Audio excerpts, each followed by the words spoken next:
I am huge on visualization, seeing yourself successful, working through the steps that it's going to take to reach those goals, know what your goals are, and then just realize that the reason people fail is they give up too early.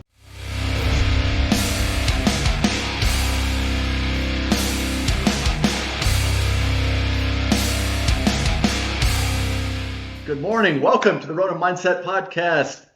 We have a special guest today, Mr. Stacy Sutter out of Texas, who owns. Tell us about. I know you got a couple different companies. We own Summit VA Solutions, which is a virtual assistant company that kind of has a couple of verticals that we specialize in. Primarily, it's real estate, but in the last 3 or 4 years during COVID, we opened some new verticals, and we are in, financial planning. We are in, services. I've got like Media. And yeah. Open it up to everybody. That's cool. Now you and I actually met at a business expo in Phoenix. Yep. And bonded over guns and cigars and military and what have you. So.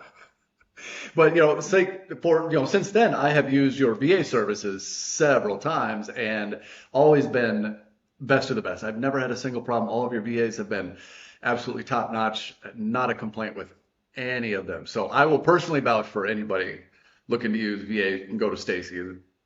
Absolutely top notch. And I don't know how you accomplish that. I have probably something to do with the boot camp you put them through. Yeah, absolutely. Here at Summit, when we opened the doors, we kind of knew what we wanted to teach. Most VA companies will, run folks through, a 1 to 2 to 3 minute interview process, and then say, go to our website, watch these 10 YouTube videos, and answer these 3 questions on each one. You get them right, we'll call you trained and certified. Here at Summit, we actually put all of our VAs through 160 hours of live classroom training. And on top of that, if they're ever late for training, and they, other than the death of a family member, they're immediately dropped from our program. If they ever score less than 90 on any quiz or exam, they're immediately dropped from the program. So we will typically start with 200 applicants and end up graduating only about 30 of them after they've gone through the interview process and then the training. Wow, that's good stuff. So that's something to do with the Marine background, I'm not going to assume. Maybe a little bit. Maybe a little bit. I can relate. I mean, the Marines is a department of the Navy. It's the men's department, so that's a good thing. Well, somebody has to drive the boat.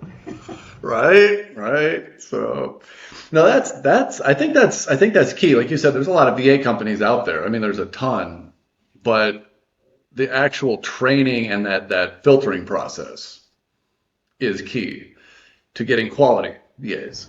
Right. All of our VAs walk in the door. They're all college educated. They've been background checked before we ever talk to them. They've taken the DISC testing, which is nothing more than a personality profile exam. And then they go through 4 interviews with 4 managers, and those managers then sit down and have to argue with each other to decide who they're going to allow into the training program. And then once they do that, then my chief operations officer her name is Bernadette Canero. She's tougher than any Marine Corps drill sergeant. But I know Bernadette. She is hard. She is not a woman to be crossed. I promise you that. No. So, fortunately, for some reason, she has taken a shine to me, and I get a smile every now and then. I think I'm fortunate one. So. Oh yeah. Oh, you're one of the favorites. One of the few. Yeah. You should see the clients she doesn't like.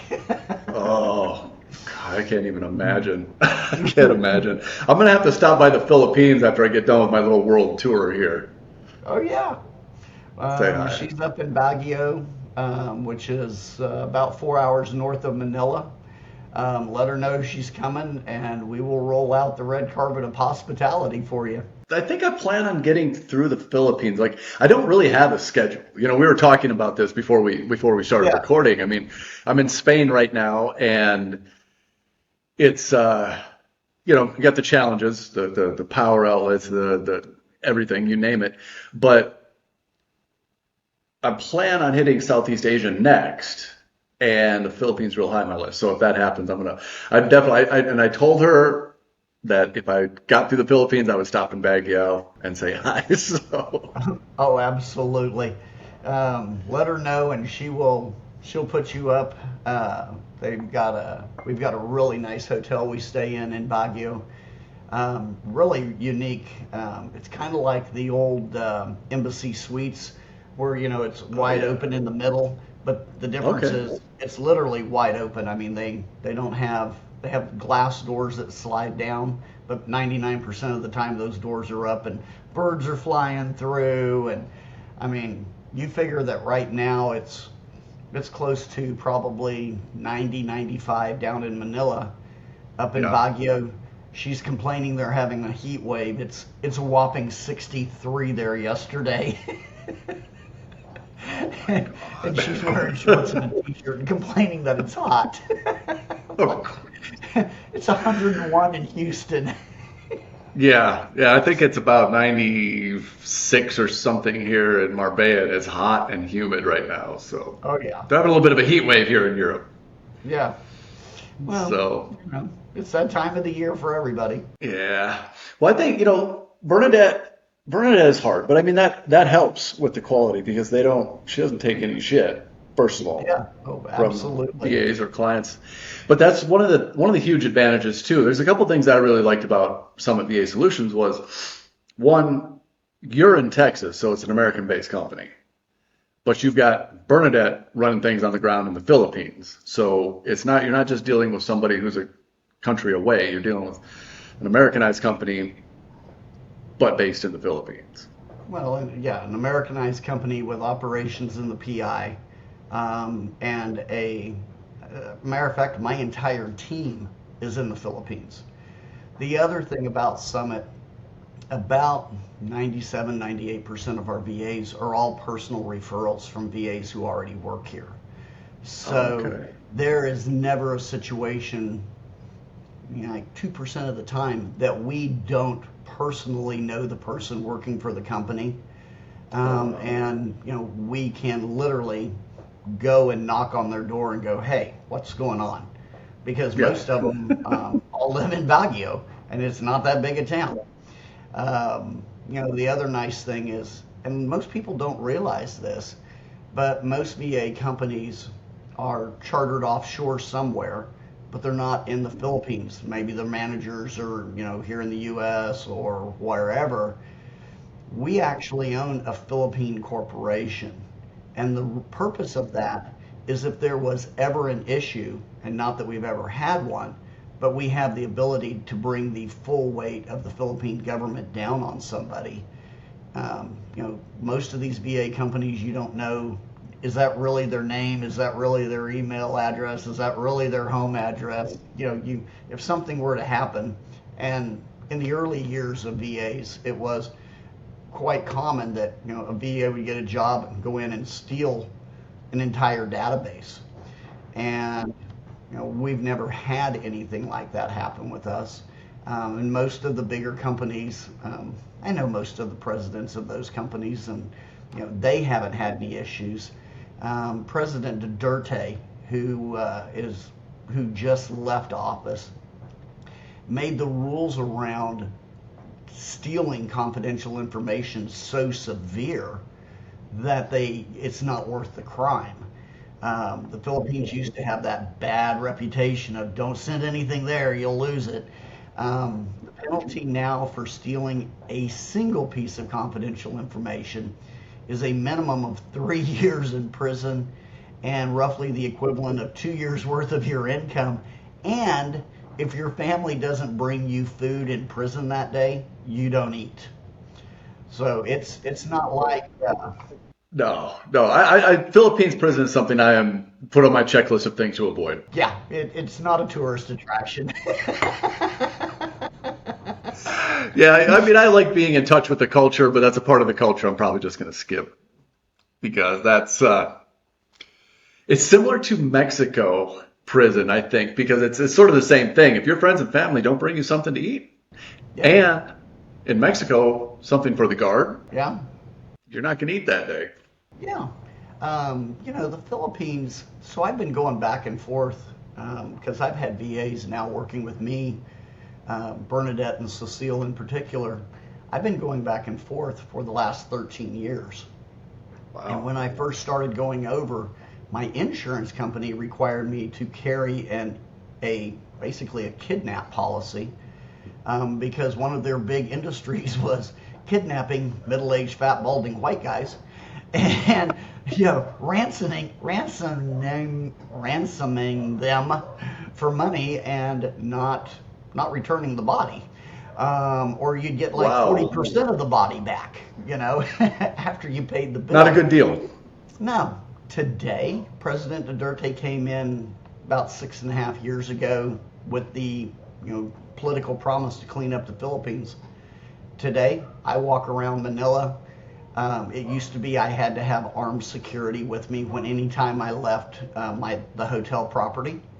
Today, I can go pretty much anywhere I want in Manila, and it's like any major metropolitan city. There are places you're not going to go, you know, period. I mean, there's places in Houston I won't go. Um, Manila's the same way now. And when I go to Baguio, um, I have shit. I'm out walking the streets at 2 o'clock in the morning just because of jet lag, and never had a problem or anything. Just wandering around looking for coffee. Yeah.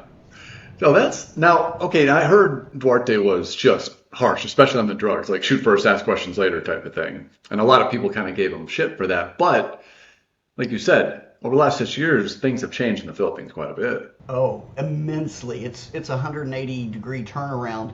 And the really fun thing is American news versus what reality is Hmm. such a different thing. Like Because if everything you else. yeah, oh, yeah, like everything else, if you actually pull up the numbers, the government police forces that were battling the drug dealers actually only killed 56 people across the country. If you listen to U.S. News, I mean, they were gunning people down in the streets right and left. And in reality, what it was drug organizations trying to come in and fight for the vacuum that was left when somebody got pulled out. And so Ah, you okay. had rival gangs or rival organizations trying to pick up that business. Um, you know, Yeah. he was he is a no nonsense guy. His daughter is currently the vice president of the country. Okay. One of the Amelia Marcos, the woman with 10 million shoes, her son Yeah. is the current president. And they're leaving, and they're not changing a lot of the laws that Duterte put in position. And Okay. Yeah, I you was going to know, ask you about that. Like he just got he just left office, so they bring in the new one. Does it look like there's going to be much change, or are they going to continue the same policies? so they're going to continue the same policies. It looks like Okay. Marcos came in, and I think they call him Bam Bam. He came in. He's pretty well leaving everything. I know, pretty well leaving everything the way it is, and the power structure right now. It appears that Duterte's daughter, who's now the vice president, will become the president in 6 years when Bam Bam's out of office. Okay. So it looks like they're going to kind of continue that So same. exactly. How are the Filipinos themselves, like the people, how do they perceive the government and all the changes that have come in through the last 6 years? I don't know anybody who has not been happy with what he did in their country. That's good. And we've got VAs that were not for Duterte. I mean, um, You figure you're talking about a country that's made up of 7,000 little teeny tiny islands. And so, the regional governor will actually run for president, and this group of islands will all vote for him because they know him, and they don't have the mass communication like we have here in the United States. As a matter of fact, they don't even all speak the same dialect. Right. So if Bernadette can actually not understand some people from the southern islands because they don't speak the same dialect. Still Tagalog, but different Yeah. dialect. Yeah, Okay. and so that's kind of the center point. But everybody who I've spoken to on both sides of the fence have been very, very happy with what Duterte did when he came through and cleaned everything up. It worked out really well. Well, it seems like it'd be a benefit for everybody. And that's the thing, regardless of politics. And when you say that there's so many different dialects spoken and they don't have that mass communication, that also means they don't have the mass propaganda. Exactly. Yep. You don't get that across the country like you do here in the States. Right. Right. You It's just may have it's something so regional. pervasive here. Yeah.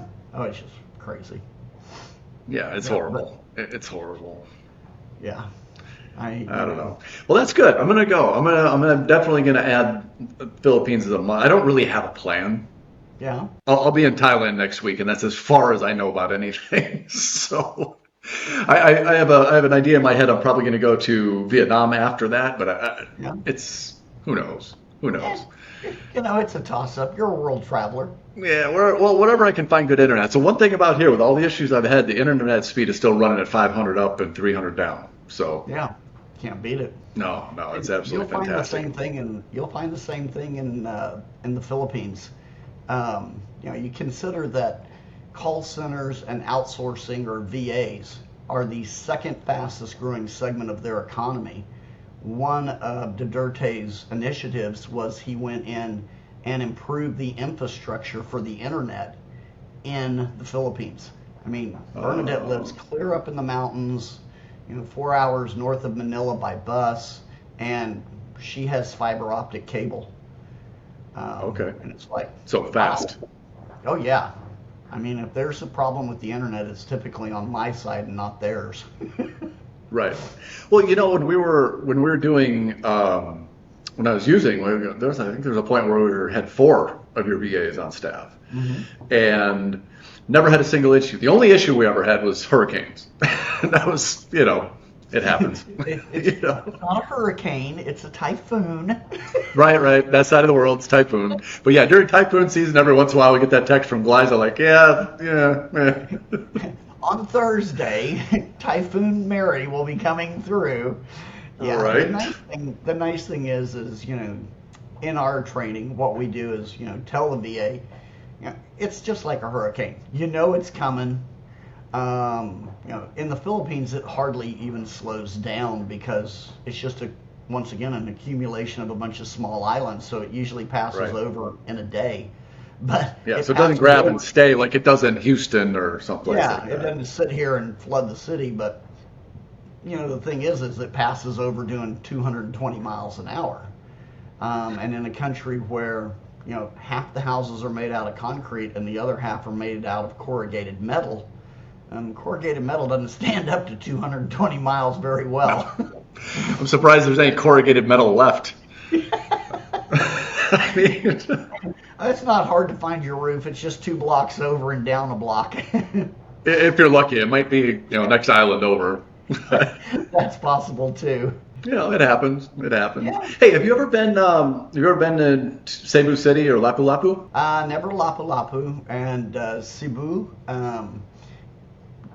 I typically do not go farther south than Palawan. Okay. The reason being is if you go on to the U.S. Department of Interior, yada yada, travel advisories, keep in mind that the Philippines has always been a Muslim country. Right. And they do have, and typically it's the southern islands, they do have radical Muslims, where middle-aged, fat, balding white guy would be quite a catch. And so, once again, there are places that, you should not go and whip out that blue USA passport. Right. And so typically I don't go that far south. Because I own the company, my insurance company has a lot to do with dictating where I can and cannot go. And that's one of the no-go zones? If you go say, wow, okay. Because I've been doing some research, and I know Cebu's much more of a beach city, and Lapu-Lapu's an island. So, but from what I can tell, and, once again, you take what you find online with a grain of salt, but a lot of the different, digital nomad sites and stuff like that, they kind of like that. And I have a friend of mine, he's more of a surfer guy, but he likes that area. Yeah, I would tell you go down and take a look. Cecile, who lives in Cebu, and so Okay. yeah, you're not dictated to like I am. She Right. will, if you'll let her know she's coming, she'll make sure you're taken care of. Okay. Okay. And so, yeah, that's one of the things about the Filipinos, if they have a friend coming to town, you are covered. They'll make sure you have car service and a nice hotel, and you're not staying in, some scary ass place, and, they'll show you around. They are the most, open-hearted, warm, caring people that you'll probably ever meet. And, Yeah. They may not have a lot, but what they have, they are more than happy to share with you. Yeah. Now that's what I've found about everybody I've dealt with that's Filipinos, incredibly warm people. So that's definitely on the list. But let's back up just a little bit, because this podcast is about mindset. So one of the reasons that I did want to talk to you is I know we have a similar background in that we were both military. Other than that, I don't know much about your background, but I like to dig into, I don't imagine you came from a rich family or anything. Nope. Nope. Okay, so how long were you in the military? Well, my military experience was one through a division of DOD. I was assigned to the United States Marine Corps. I was a civilian that carried military rank. Oh, interesting. So Okay. I reported to a 3-star and a full bird colonel. If you're going to report to somebody, that's better than, a staff sergeant down the road. Yeah, and the day I reported, I had come in on a flight at 2 a.m. and was due to be in the general's office at like 8. I was like, oh my God. By the time I settled in, I'd had about 3 hours of sleep, and I was jet lagged as all get out. And I reported, I'll never forget it. I was in a pair of khaki pants, a pink dress shirt, a flower tie, and brown leather clogs. So the general and the colonel are interviewing me, and we're sitting there chatting. And he said, Mr. Sutter, your attire? I said, I'm trying to fit in with the indigenous population, sir. And after they figured out where was this? Okinawa, Japan. And after they figured out, if nothing else, you know how to make an impression. So. Oh, absolutely. And the truth be told, that was the only thing that was the least wrinkled thing in my bag. I sure as hell wasn't going to get up and start ironing at 0600, because that wasn't going to happen. But No. yeah, once they figured out that I wasn't gay, we became quite good friends, and we might have been known to tip back a beer or a scotch or 9 or Or something. Yeah. Numbers are arbitrary. Yeah, it's just a number. Yeah, it's just numbers. The funny part is that I had taken that job. At that time in my life, I was a raging alcoholic. Oh, wow. And so, as part of because I did not speak Marine Corps, because everything's an acronym, and I'm like, what the hell does that mean? Everything. I hired a retired master gunnery sergeant as my admin because he spoke Marine Oh, Corps and okay. knew how to get shit done. And he happened to be a 12 stepper, and Oh, okay. he would come in every morning, and I'd come in just dragging, right, because I'd been a hard night out, and he'd come in and he'd say, "Are you ready?" And I'd say, "Ready for what?" And he goes, "If you don't know what you're ready for, then you're not ready." And he'd turn around and walk away. This went on for like 6 weeks, and I finally told him, I said, "Look, dude, if you don't tell me what the hell you're talking about, I'm going to fire you because I'm pissed." And he took me to my first AA meeting on base, um, and I took my first 24-hour chip, got on an airplane the next day for the U.S., and by the time we landed, there was not an imported beer or a scotch left on that plane. Involuntarily dry. Yeah, yes, it was a brief moment. So I came back to Okinawa and kind of dodged him for about a week. Had to come clean. We went out on the jetty, threw my 24-hour chip in the ocean. He told me it was that one was defective, and We'll start this over. yeah, we're gonna do a reset. Hit the big red button. Yeah. We're gonna call that a mulligan, and we'll just leave it at that. Yeah. So I got my next 24-hour chip, and that will be 24 years ago this coming November. November 15th is my AA birthday. So I've been sober now for 24 years, and it's life. Life did 180 degrees, and I figure that a higher power puts people in front of you for a purpose, and he wasn't done with me yet, and so I was headed to jail or I was going to be dead, one or the other, because I was tore up. I've been woken up by the Japanese police banging on my car window because my head was on the horn and I had passed out in the driver's seat in my own parking spot. At least you found your parking spot. Yeah. And then I had to crawl up 3 flights of stairs to prove to them that I really did live in this building. All I can say is thank God the damn key fit, because I had no idea where the hell I was. Oh, Horrible. After that, came back stateside sober. A year later, got into the real estate world. Met some great, phenomenal mentors who were willing to take this hard-headed, stubborn kid, all of 32, 33 years old. I think that's when most guys start to grow up. that's about when I started. Yeah. Yeah. Funny Got enough, I got into real estate at that about 30, I think, too. you know, so had some great mentors. Was in Bakersfield, California. I'm so sorry. And go, well, it's a great place to stop for gas if you're going between San Francisco and LA. But it was Yeah, a there's great a Starbucks there and a gas station, and then yeah, that's about it. What more could you want? Right. Caffeine and some fuel just to get out of that place. Yeah. Yeah. At the time I met my wife. She and I met there, and she was in on an oil field project for a company, and she was a guest in the hotel I was working in as a bar manager in sobriety. That Yeah. Let's just interesting. really go ahead and tempt you. Yeah, you couldn't put yourself in a worse position. I know.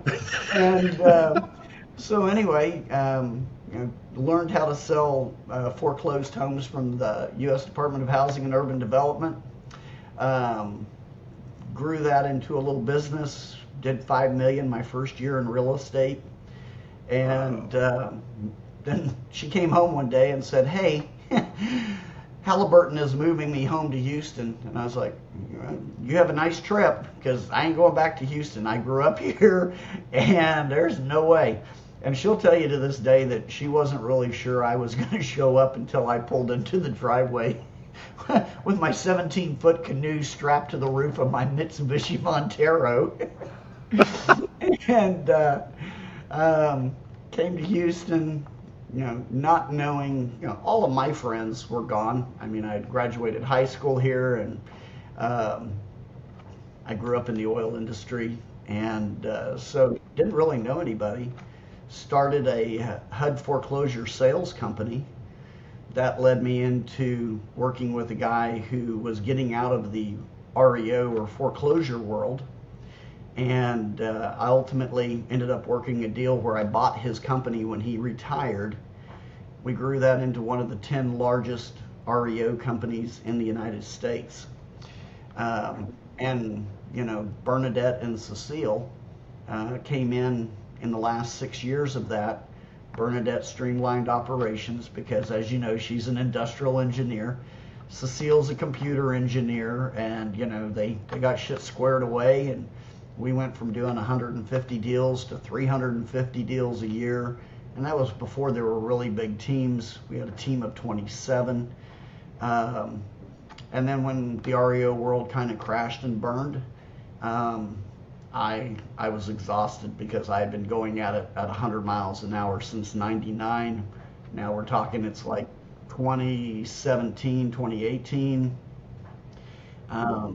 We screwed around for about a year. I didn't want the girls to have to go find a new client and start over from scratch, and we're too good a team together, honestly. So I basically paid them for a year to be my friends. We opened a property management company for Berkshire Hathaway here in Houston. And then, we decided, maybe this VA thing is something we should look into.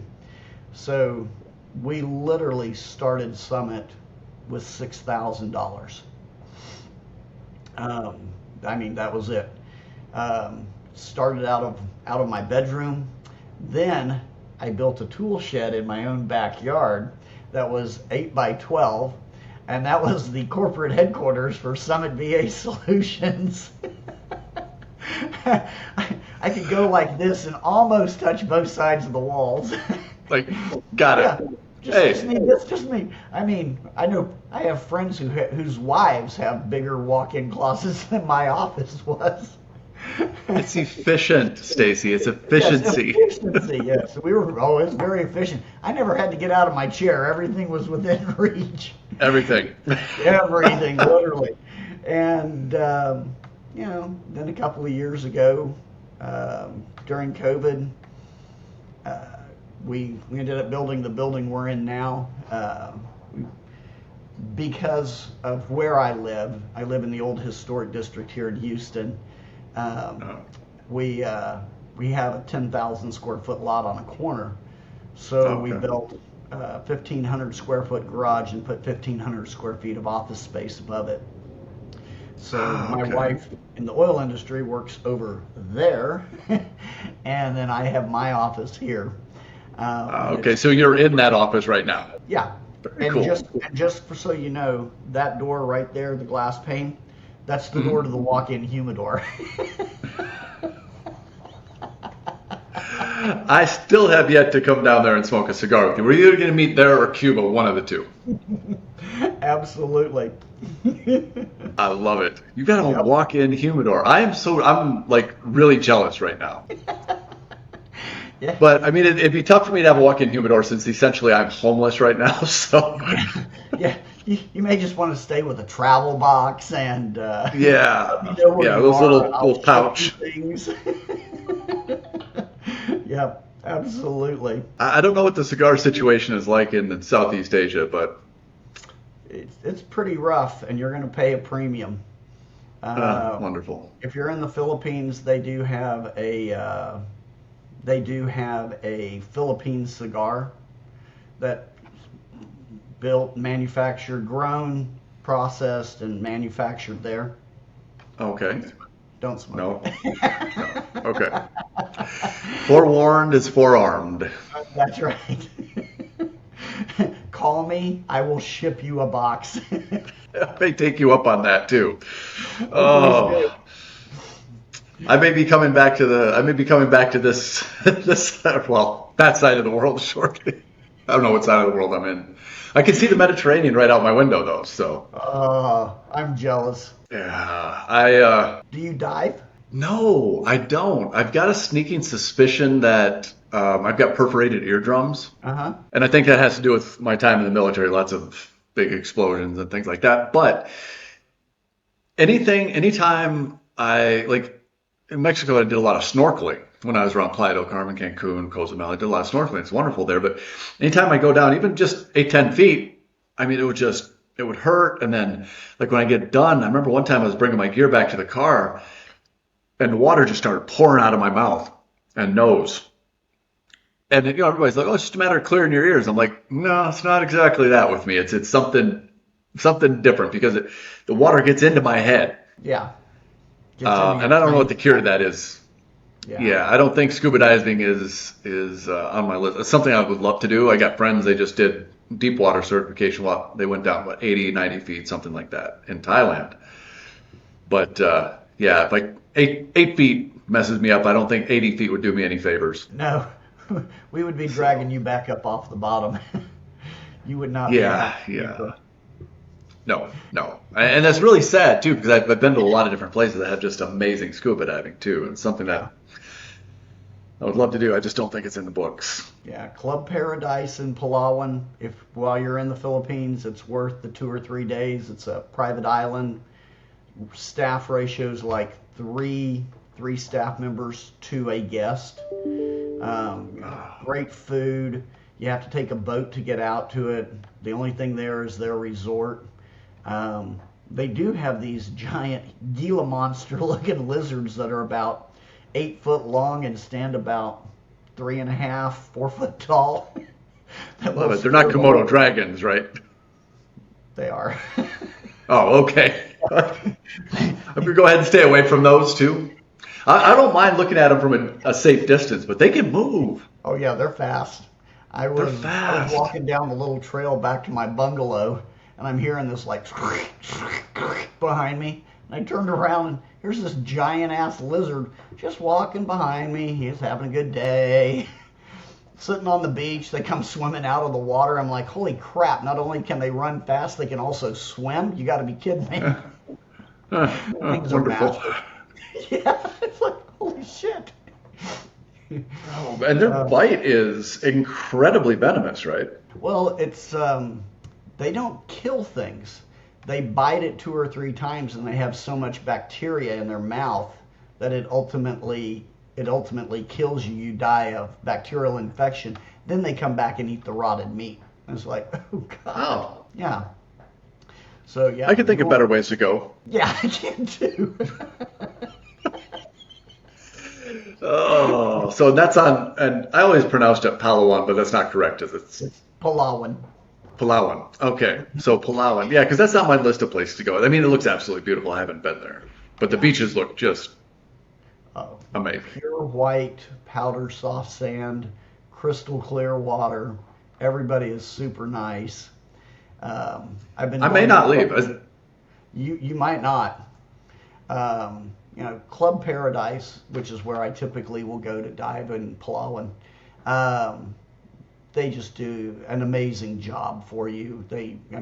I was over there one year and I caught the flu, and I had this little Oh, tiny hammock on my front porch of my bungalow, and so I was just so sick. I had a comforter in my hammock, my pillows, and a sheet over me, and I was sleeping on the porch.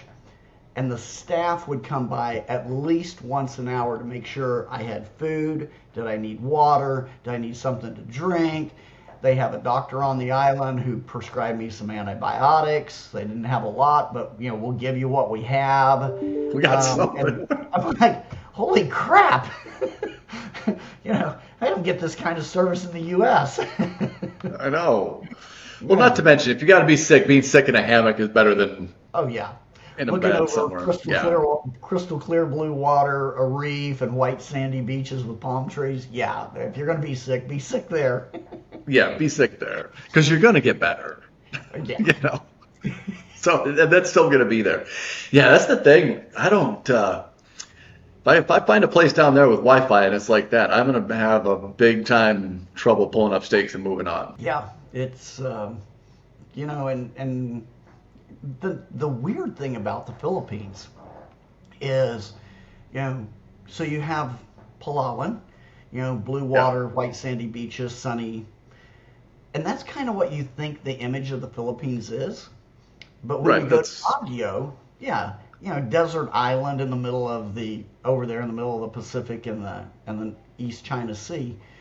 But right. when you go to Baguio, they're at the same altitude as Denver, Colorado, but close enough Yeah. to the equator that they don't get snow. Right. So in the wintertime, it may get down into the mid 30s, but in the summertime, it doesn't really get over like 67 degrees. And there's all these pine trees and rivers and, kind of, piney tropical forest. It's a very odd place.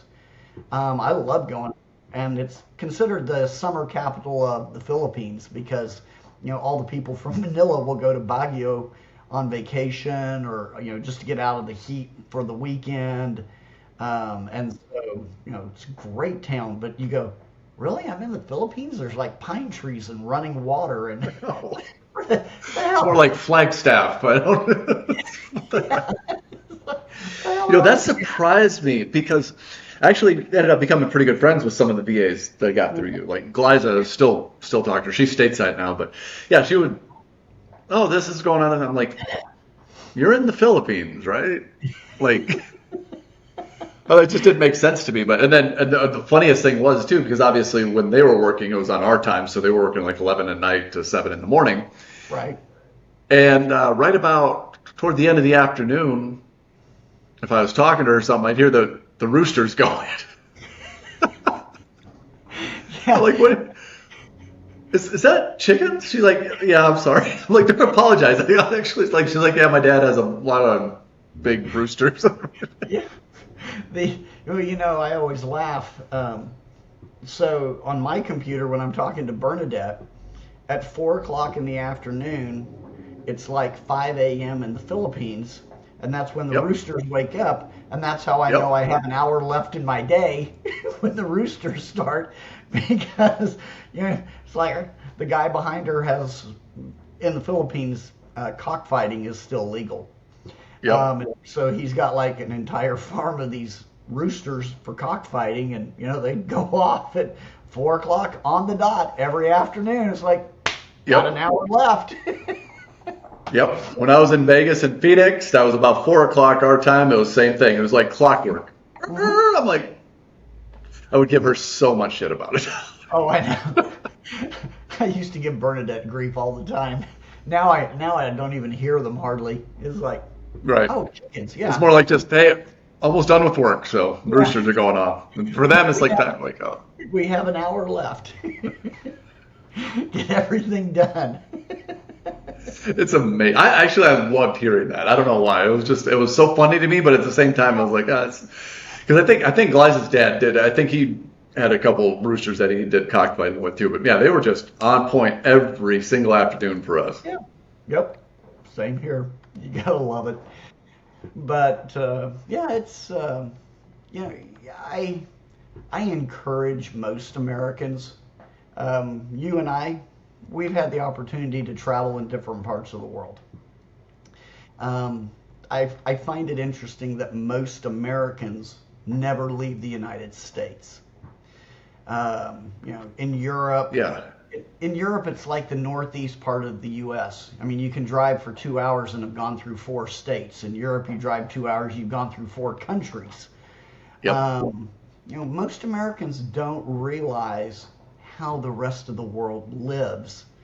Um, Right. and we're always laughing in my office. A client will call and they'll have this problem and it's massive, and get off the call with them and go, yeah, first world problems.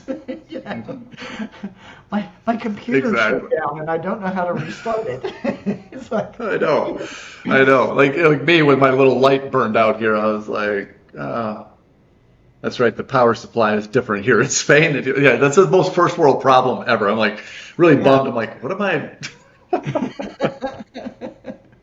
Well, and wait till you get to Vietnam and you have to use one of the restrooms. Hmm. Yeah. Yeah, Looking forward to that. yeah, it's a whole Japan as lot. well.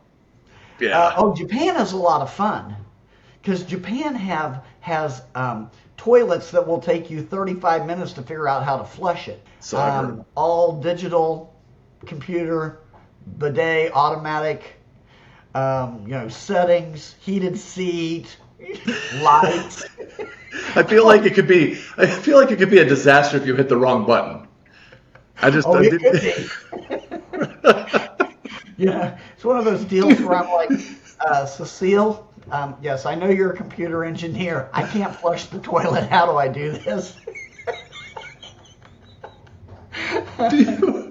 Do you remember that movie Demolition Man with Sylvester Stallone and Wesley Snipes?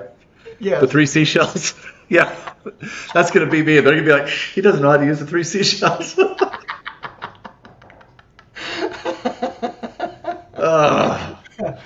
Wonderful. You go visit Vietnam and you get outside of the major cities, you go into a train station to use the restroom. Strangest thing I ever saw. There is no him and her restrooms. It's just concrete floor with 5 holes. And, I'm like, okay, my thighs are burning and I can't stay here much longer. Otherwise, I'm going to fall into this hole. Yeah, now you got the image. And you turn to your right. Yeah, it took a second, but it hit. Yeah, there you go. And you turn to your right, and there's some 85-year-old toothless someone's grandmother with her skirt hiked up, and she just smiles at you and waves, and I'm like, oh God. We're not in Kansas anymore, Toto. Yeah, that's right. You are definitely not in Kansas.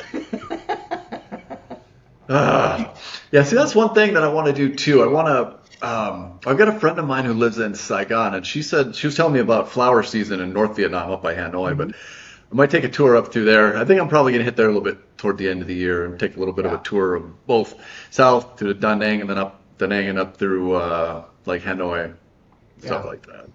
Depending on the visa situation and that is one of the nice things about having that blue U.S. passport. Is there's a lot of places in the world we can travel, that you don't really have to worry about that visa issue, or they issue it to you as you come into their country. So, right. Yeah. Most of the places you can get pretty much automatic entry. The problem I'm having with Thailand is extended stay. Vietnam too. 30 days, no problem. Yeah. Want to stay a little bit longer than that, then it starts becoming some red tape and things like that. But fortunately or unfortunately, however you look at it, there's usually somebody that you can pay. Well, yeah. What we used to do would be go stay in Vietnam for 30 days, keep our room, and literally fly to, let's say, Cambodia, spend the weekend in Cambodia, turn around, come back in, and you're good for another 30 days. Right. Okay. And that way you don't have to move hotels, you don't have to pay somebody. Right. And you've got new entry stamped, and so you're good to roll. Okay. So that's how Vietnam is. 30 days is as long as you're out, you can come back in for another 30. Yeah. Yeah. Okay. Mexico's that same way. It's 6 months though. I managed to live in Mexico 6 years, 6 out of the last 10 years, and yeah, it was just a matter of I was usually going out and going home or doing something anyway, so it never really was an issue. So, but 30 days, that's a little bit shorter time, obviously, a little bit quicker. Yeah, but once again, like the northeast part of the United States, you're an hour flight from Cambodia. You're an hour flight from 2-hour flight from Burma. You can use Vietnam as a hub and come and go see other countries to take care of the visa issue and still get to see more. That's what I was going to do with Thailand, but I think they're 30 days or you can do an extension 30 to 60 days in a calendar year. Oh, okay. But I've got to dig into that a little bit more. But I have no problem bouncing out and around because there's a lot of stuff in Cambodia that I want to see, and Angkor Wat's there and things like that. So absolutely. Madam Hong and Sihanoukville's got some amazing beaches. So yeah. The only problem with Cambodia, you can basically stay as long as you want. You should have to go there once a month and be hey, I want to stay longer. They're like, okay. Yeah. They're just happy to have you there. Sure. Yeah, say. But the problem there is obviously the internet is not at the same level as some of the neighboring countries. So doing this it would be a little bit more challenging, but probably impossible to get a truly high feed or high definition stream going. Yeah. What you can do, and what I found in Southeast Asia, is check into a very expensive hotel, Oh yeah. and they will typically boost their internet. They will have high speed internet, but it may cost you it may cost you, you know, 50, 60,000 baht, or What's that, like $25 $4? for the presidential suite in Thailand. Right. Well, Thailand's easy. Their infrastructure is really good. Like I was like even going Airbnb, like not even going and renting, but even going Airbnb, you can find great places there with certified fast Wi-Fi. Everything from $400 a month. It's just a great place to get to go explore and play. I lived in Japan for 2 years and used Okinawa as my jump off point, and got to roam all over Southeast Asia. I don't know the current situation, but if you get to go to Taipei, Taiwan, absolutely take the trip. You can hire a cab for the entire day for like $20, and they'll take you anywhere to anything. I mean, I just told the guy, I said, look, I've got one day, and I want to see temples. I want to see the tomb of Shanghai Everything. Shek. That's where I learned about grass ninjas. Do you learn about what? Grass ninjas. So Okay. at the tomb of Shanghai Shek, there's this massive field, probably the equivalent of 3 U.S. football fields in front of his tomb. And there's these ladies, we called them grass ninjas. They've got the coolie hat, sunglasses, their whole face is wrapped. Then they've got 4 or 5 layers of clothes, gloves, leggings under their dress, socks and shoes, right? They look like a pile of clothes. They look like a pile of dirty laundry sitting out on the yard. And what are they doing? They are cutting grass with a pair of cuticle scissors in this massive field, and that's what they do every day. They just go out there, sit down, and start cutting grass with cuticle scissors. And it is perfect. Wow. Not even big scissors. No, just like they're about that big. Because, So the grass is perfect. absolutely. It's green, it's lush. You just have to step over the grass ninjas. Wow. Yeah, okay, I gotta go then. Oh, I need yeah. a grass ninja in my life. Oh, yeah. The Buddhist temples there are very, very nice. As with any religion, be very polite and very discreet. Yeah, of course. But if you see a Buddhist monk, if he speaks English, and most of them surprisingly in Thailand do, or I'm Yeah. sorry, not Thailand, in Taipei, Taiwan, Tepe. they will, for a very small donation, they will give you a tour of their temple, and wow. it's amazing.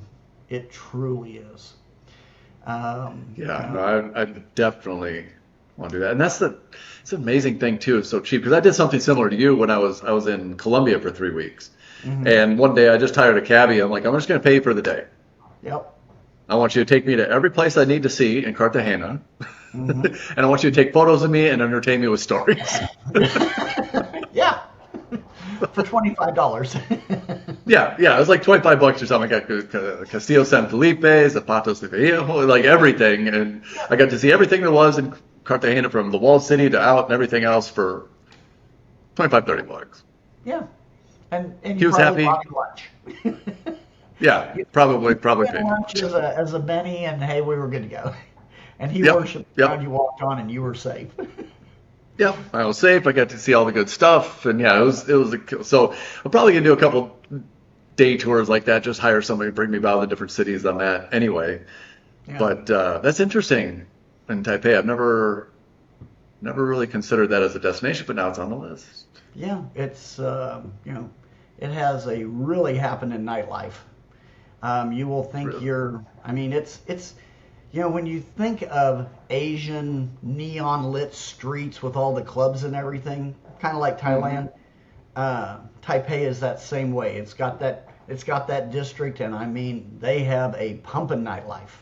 I wonder how that'd be right now with the current geopolitical stuff going on. I wonder if Americans entering Thailand, or I mean, I'm sorry, China, would be a little bit more difficult or risky. Like, I don't know, I don't know that I would try to get into China.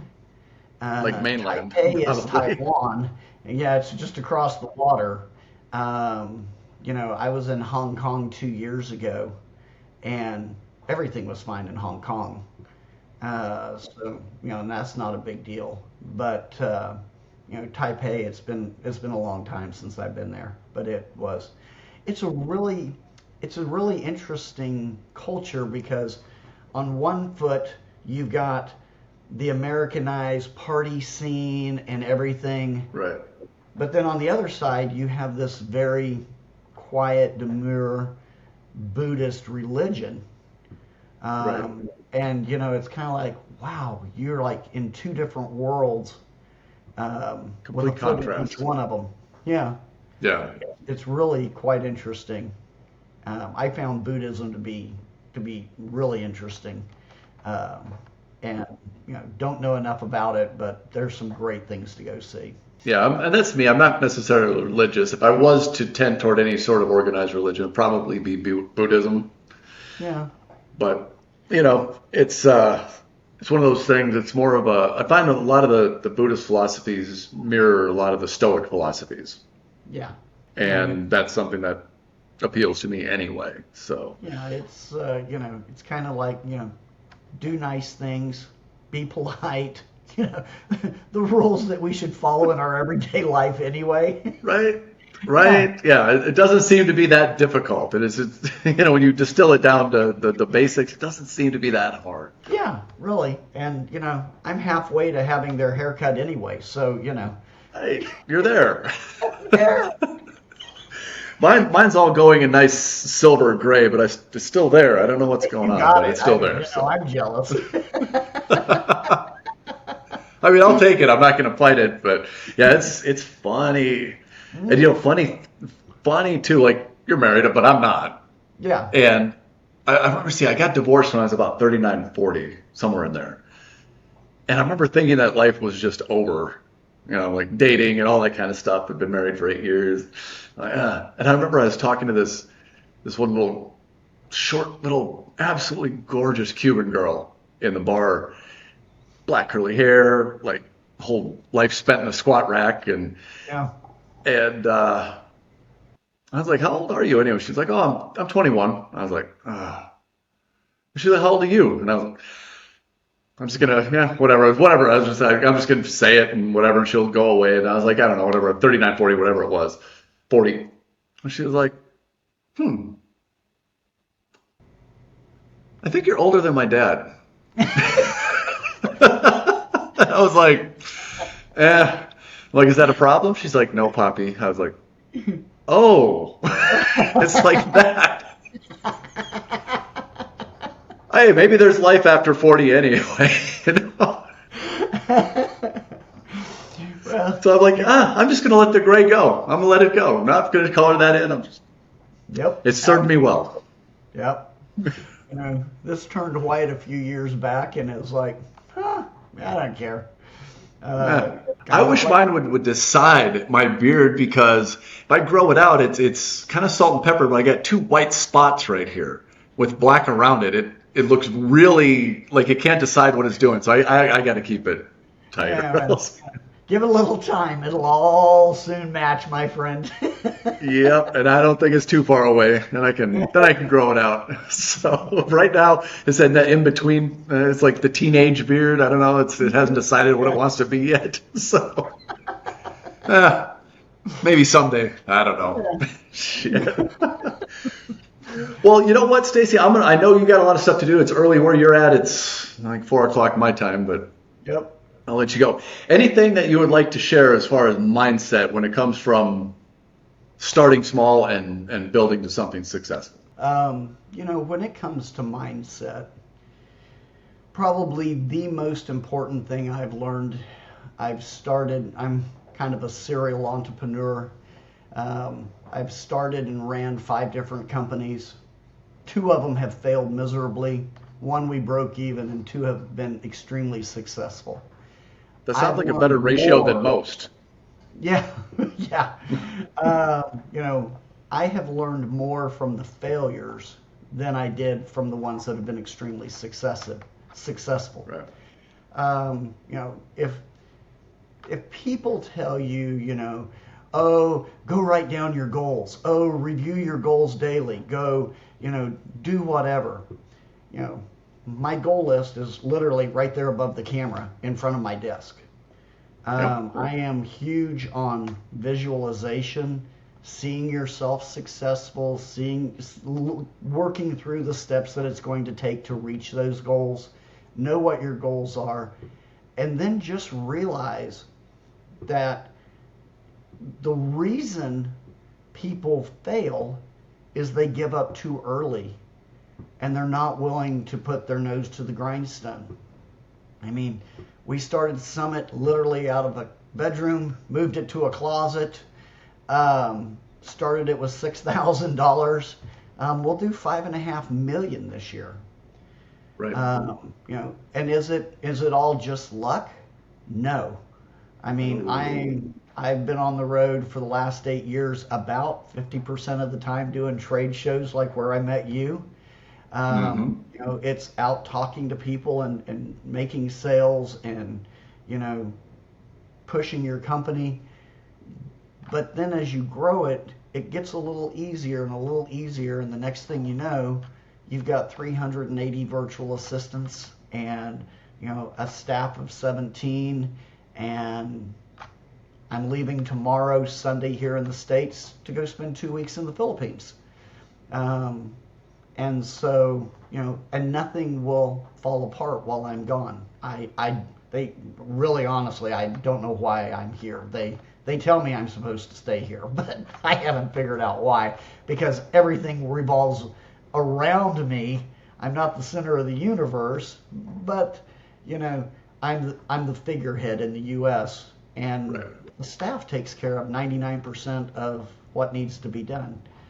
So, Well, that's the biggest differentiation too between being a solopreneur and an entrepreneur is you have built a business, you have put systems in place. And shockingly enough, when you're gone for 2 weeks, your revenues will probably go up. probably. You take yourself out of the equation and, good things will probably happen. But, like you said, that is not luck. That happened specifically by chance because you were attentive. I mean, obviously you're focusing on your goals and you have to have that because I'm big into visualization too. Yeah. You have to clearly define what you want and you have to visualize it and focus on it each day, but it's your actions each day that bring you to where you want to go. Yep. Absolutely. And that is key. But, building a business is different from, working on your business instead of working in your business. Correct. I think is huge. I think that's where, a lot of people get bogged down. They get, oh, I can't turn this over to anybody else. Nobody does it better than I do, yada, yada, yada. Well, if you're going to grow that thing, you can't do everything. I mean, literally, you have to learn to, hand things off to others. And literally, that's where the virtual assistants come into play. Funny enough, it all ties in. Yeah, honestly, I've had an executive assistant now for 14 years, and it hasn't been the same person. Originally, it was Bernadette. Now it's a nice young man named Jake. But I can't ever see my life without them. They, manage my schedule and my time, and they make sure I've got what I need, and I know what calls I need to make and all. If you turn that over to somebody else to help you manage, you will surprisingly get 8 hours of sleep at night. You will not wake up in the middle of the night and go, oh shit, did I get such and such done? Did I get that contract out? Oh, I wonder what happened there. I sleep Done. like a baby now, and there were years that I used to keep a notebook by my bed because I'd wake up in the middle of the night and have to write notes to myself. Yeah. Yeah. So yeah, I've done that a lot. I've done that a lot. But that's a you've got to grind it out yourself in the early years until you get to that tipping point. Like you said, a lot of people can get to that tipping point, but they, whether it's ego or fear or whatever it is, making that transition where you're hiring people and trusting them and delegating the work so that you can keep doing what you're good at. Like I am horrible at admin. right. I am Me not an too. organized administrative type guy. I'm absolutely horrible at it, but I can recognize, but I can talk to people. Yeah. I'm a sales guy. I can sell snow to Eskimos in the dead of winter. But Yep. don't ask me to go into QuickBooks and do our accounting. I can read a P&L statement. That's all I need to do. I don't care how the numbers get in there. I Right. can As long review as they're them. as long as they're Yeah. they're over on this side of the sheet.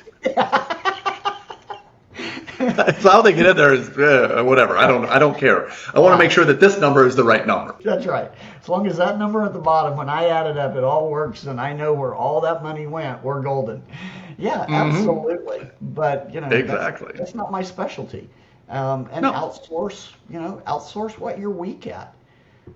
because there's And no also way. outsource what you're weak at, but also the tedious, time-consuming tasks. Like even with this podcast, Yeah, there's going to come a point where I'm going to employ your services that will edit everything, yeah, edit out the podcast, edit out the shorts, edit out, repurpose, all that kind of stuff. yep. And because honestly, that as I'm digging into the editing and all that kind of stuff, it's time consuming. Oh yeah. You take a 30-minute YouTube video, and that could very easily take you anywhere from 3 to 4 to 5 hours to edit it before you have the finished Yep. product. Hmm. And so Not to yeah, mention pulling out the snippets for social media and the oh, reels oh yeah, and the all that stuff. yeah, It, that's it's just so taking a time while. consuming. Yeah, and so outsource all that stuff. Why struggle and fight with something you're not good at? I can talk about it, but don't ask me to do it. I mean, I understand the principles and the basics, but you don't want me sitting there. I'll be there for 3 weeks, and it's just not worth it. No, it's not worth it because my time, like your time, is better spent talking to people or on camera doing something Yeah, that exactly. That we're good that's at. it. Yeah, Right, exactly. Now, I'll be editing here shortly, but I'll be looking at the Mediterranean while I do so, and it's okay for right now. yeah. That part of it doesn't suck. And No, and when you get no. flustered, you can just kind of run down to the beach, maybe jump in, swim a little bit. It'll be great. Yeah, yeah, it's 4-ish blocks away, so I'm a little sad I'm not on the beach, but Oh, first world problems, right? I know. oh, first world problems. I know. Are But you you? know what? I'll survive. What city in Spain are you in? Marbella. Okay. If you get the chance, take the Hmm. train. You absolutely need to go spend at least 3 days in the old city in Barcelona. Okay. Yeah, Yeah. I've been meaning to go to Barcelona. It's not on the itinerary for this trip. Hmm. Most of the time is going to be spent here. I spent a little time in Malaga, and there's a little town if you go back into the mountains called Mijas. Hmm. Yep. Very, very scenic. So I'm gonna spend some time there. But this is just a Costa del Sol trip. Yeah. That's it. And speaking of which, I've got to book my flight to Thailand. 'Cause now I've got my dates figured out. Well, good. Yeah. Yeah, yeah. So Barcelona. now I can jump online and find some flights to Bangkok here real quick. Because every adult male over the age of 21 should visit a city named that. Yeah, exactly. And you can be absolutely positive that when I'm walking off the plane into the Bangkok airport, I will have Murray Head on my headphones with the One Night in Bangkok song playing. Well, and the other thing is It's you'll also happening. be the tallest person in the airport. Yep. Much like Playa del Carmen or Cancun, I am Yeah, a yeah. weird giant over there. You're not hard to find. No, they can spot me pretty easily. So Yeah. outside of all the Russians coming to Thailand, I stand out pretty good. Yeah. So, Absolutely. well, my friend, it's been an absolute pleasure like I thought it would. Always a pleasure to see you. I appreciate your time, Stacy, and best of luck in everything. I know luck isn't the thing, but it sure can't hurt. No, absolutely not. And in Tagalog, salamat po. Thank you for having me on.